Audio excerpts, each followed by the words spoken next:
ଶୁଣୁଛ ମୁଁ ଆଉ ବଞ୍ଚିବି ନାହିଁ। ମତେ କି ରୋଗ ହେଲା କେଜାଣି ମୋର ଆଉ ବଞ୍ଚିବାର ଆଶା ଏଇଠି ବି ଆସିଲାନି। କଣ କହୁଥିଲେ ସଜନୀ? ତୁ କଣ କହୁଛୁ? ତୋତେ ଛାଡ଼ି ମୁଁ ବଞ୍ଚି ପାରିବି ନାହିଁ ସଜନୀ। ଶୁଣ, ଯେତେ ଟଙ୍କା ପଇସା ଖର୍ଚ୍ଚ ହେଲେ ବି ତୋତେ ଉତ୍ତମ ଚିକିତ୍ସା କରାଇ ତୋତେ ନିଶ୍ଚିତ ଭଲ କରିବି। କଣ ଆଉ କରିବି? କି ରୋଗ ଜଣା ପଡୁନାହିଁ। ଦିନକୁ ଦିନ ଶରୀର ମୋର ଅବଶ ହୋଇ ପଡ଼ିଲାଣି। ମୁଁ ଆଉ ପାରୁନାହିଁ। ନା ନା, ସେମିତି କହନା ସଜନୀ, ତୁ ସେମିତି କହନା। ମୁଁ ମୋର ପୈତୃକ ସମ୍ପତ୍ତି ଯାହା ଅଛି ତାହା ବିକି ଭାଙ୍ଗି ଦେବି ପଛେ ତୁ ସେମିତି କହନା, ତୋତେ ନିଶ୍ଚୟ ଭଲ କରିବି। ଶୁଣ, ମୁଁ ସାହୁକାରଙ୍କ ପାଖକୁ ଯାଇ କିଛି ଟଙ୍କା କରଜ ଆଣି ତୋତେ ସେଇ ଟଙ୍କାରେ ଯାଇ ଚିକିତ୍ସା କରି ତୋତେ ଭଲ କରିବି। କିନ୍ତୁ କାହିଁକି? ଆମର ତ ଧନ ସମ୍ପତ୍ତି ନାହିଁ, ଆମେ ତ ଗରିବ। ଯଦି କରଜ ଆଣିବୁ ଆମ ପିଲାମାନେ ବଞ୍ଚିବେ କେମିତି? ଆମେ ରହିବା କୋଉଠି? ଯାହା ହେଲେ ବି ତୋତେ ମୁଁ ଭଲ କରିବି। ତୁ ସେମିତି କହନା ସଜନୀ, ତୁ ମୋର ହୃଦୟର ସ୍ପନ୍ଦନ। ତୁ ଯଦି ମତେ ଏକା କରି ଛାଡ଼ି ଚାଲିଯିବୁ ମୁଁ ବଞ୍ଚିବି କେମିତି? ନା ସଜନୀ, ନା। ଏଇଠି ମତେ ଆଉ ଉପର ଆଡ଼ୁ ଡାକରା ଆସିଲାନି। ସତେ ଆଉ ମୁଁ ରହିପାରିବି। ନା ନା ସଜନୀ, ତୁ ସେମିତି କହନା। ମୁଁ ଯାଉଛି, ମୁଁ ସାହୁକାରଙ୍କ ପାଖକୁ ଏଇ ସଙ୍ଗେ ସଙ୍ଗେ ଯାଉଛି। କିନ୍ତୁ ସାହୁକାର କଣ ଆମକୁ ଏତେ ଟଙ୍କା କରଜ ଦେବେ? ସେଇ ଟଙ୍କାରେ ମୁଁ ଭଲ ହେଇଯିବି? ଆରେ ଯଦି ସାହୁକାର ଟଙ୍କା ଦେବାରେ ଅସମର୍ଥ ହେବେ ତେବେ ଆମର ଏଇ ଘର ଖଣ୍ଡିକ ବିକ୍ରି କରିଦେଇ ସେଇ ଟଙ୍କା ନେଇ ମୁଁ ତତେ କଟକ ବଡ଼ ମେଡିକାଲ ନେଇଯିବି, ସେଠାରେ ଚିକିତ୍ସା କରେଇବି। ହଁ, ତମେ ଯାହା କହୁଛ କର, କିନ୍ତୁ ମୋର ଆଶା ଧୀରେ ଧୀରେ ମଉଳିଗଲାଣି। ଘର ଖଣ୍ଡିକ ବିକ୍ରି କରିଦେଲି, ଛୁଆ ପିଲା ରହିବେ କୋଉଠି? ଖାଇବେ କଣ? ନା, ମୁଁ ତେବେ ଯାଉଛି ରେ ସଜନୀ, ମୁଁ ସାହୁକାରଙ୍କ ପାଖକୁ ଯାଉଛି। ହଉ, ତମେ ଆସ, ତମେ ସାହୁକାରଙ୍କ ପାଖକୁ ଆସ। ସାହୁକାର ବାବୁ କଣ କହୁଛନ୍ତି ତମେ ତାପରେ ମତେ କହିବ।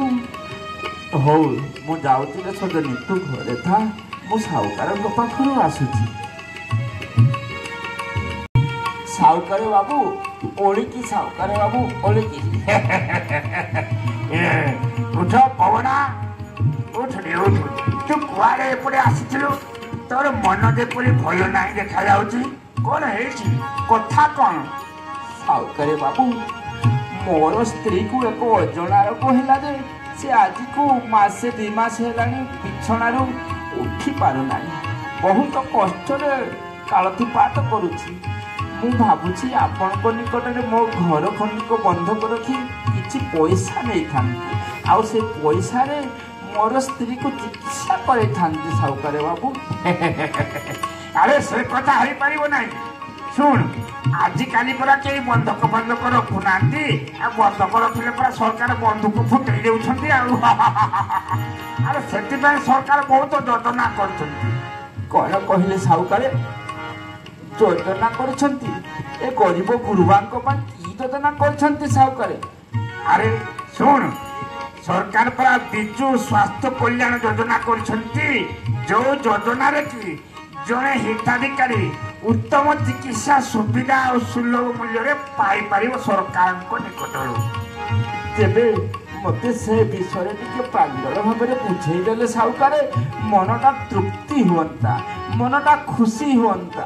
ହଉ, ତେବେ କହୁଛି ଶୁଣ।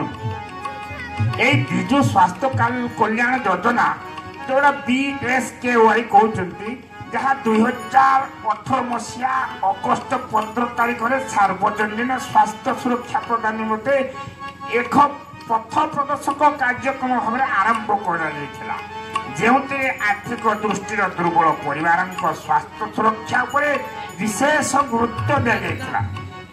ସାହୁକାର ବାବୁ, এই যোଜনা କ'ଣ ମୁଁ ସୁଫଳ ପାଇପାରିବି ତାର ଲାଭ ମୋତେ କ'ଣ ମିଳିପାରିବ?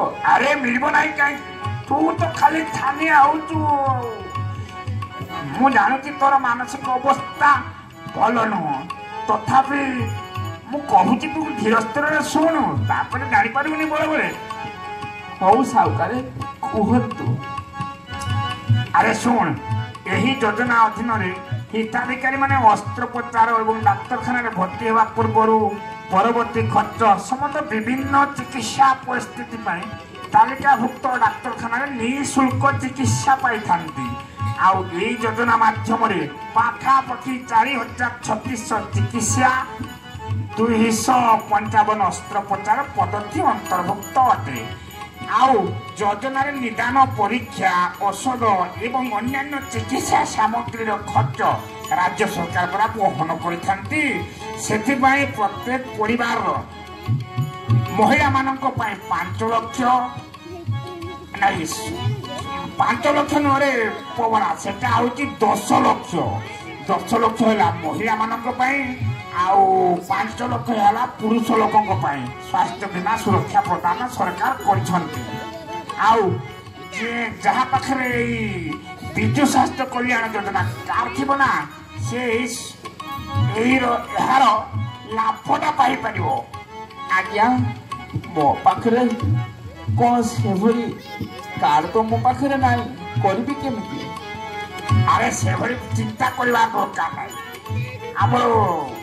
ଆମର ଯେଉଁ ଉପରିସ୍ଥ ଅଧିକାରୀ ଅଛନ୍ତି ବା ସେଇ ଦିଗରେ ବିଭାଗୀୟ କାର୍ଯ୍ୟ କର୍ମଚାରୀ ଅଛନ୍ତି, ଯେଉଁମାନେ କାମ କରୁଛନ୍ତି, ତାଙ୍କ ସହିତ ଯଦି ଯୋଗାଯୋଗ କରିପାରିବ ତାହେଲେ ସୁବିଧା ମିଳିପାରିବ। ଆଉ ସାହୁକାର ବାବୁ, ମୁଁ କ'ଣ କାର୍ଡ କରିପାରିବି? ଆରେ କରିପାରିବୁ ନାହିଁ କାହିଁକି?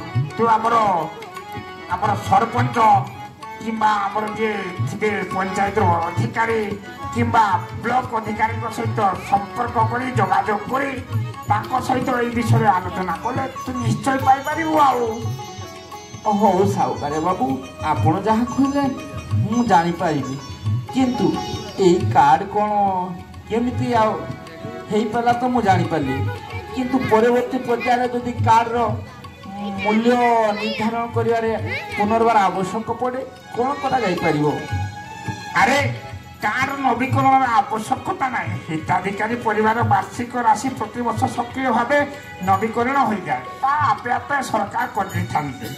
କିନ୍ତୁ ଚିକିତ୍ସା ଗୁଣବତ୍ତା, ସେବା ପ୍ରଦାନକାରୀଙ୍କ ଆଚରଣ, ହିତାଧିକାରୀଙ୍କ ବୟ ଇତ୍ୟାଦି ସମ୍ପର୍କରେ ରାଜ୍ୟ ସରକାର ହିତାଧିକାରୀଙ୍କ ରୋଗୀଙ୍କ ଠାରୁ ସିଧାସଳଖ ମତାମତ ନେଇଥାନ୍ତି, ଯେଉଁଥିରେ କି ଯେକୌଣସି ବ୍ୟକ୍ତି 24 ଘଣ୍ଟିଆ ଉପଲବ୍ଧ ଟୋଲ୍ ଫ୍ରି ନମ୍ବର 104 PSKY ଯୋଜନା ସମ୍ପର୍କରେ କୌଣସି ପ୍ରଶ୍ନ କିମ୍ବା ଅଭିଯୋଗ କରିପାରିବେ। ଠିକ୍ ସାହୁକାର ବାବୁ, ଆପଣ ଯାହା କହିଲେ ମୁଁ ବହୁତ ଖୁସି ଅଛି। ମୁଁ ତେବେ ମୋ ସ୍ତ୍ରୀକୁ ନେଇ ଏବେ ଯାଇପାରିବି। ଆଉ ହଉ ହଉ, ତୁ ଆଉ ଲେଟ୍ କରନା, ଯା ଯା।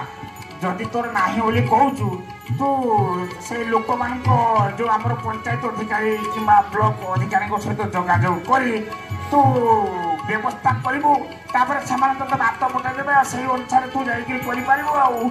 ଆଉ ସାହୁକାର,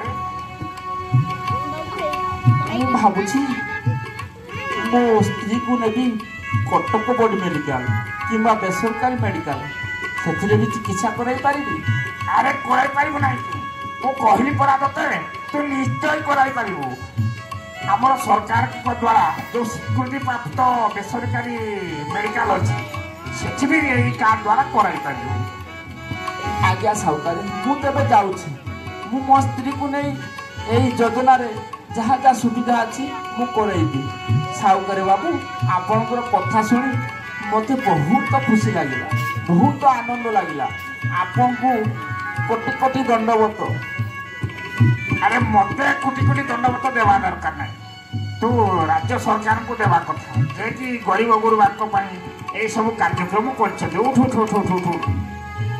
ଆଜ୍ଞା, ମୁଁ ତେବେ ଆସୁଛି ସାହୁକାର ବାବୁ, ଆସୁଛି। ହଉ ତୁ ଯା, ମୋର ତେଣେ ବହୁତ କାମରେ ବାପ, ମୁଁ ତେଣେ ଯାଏ।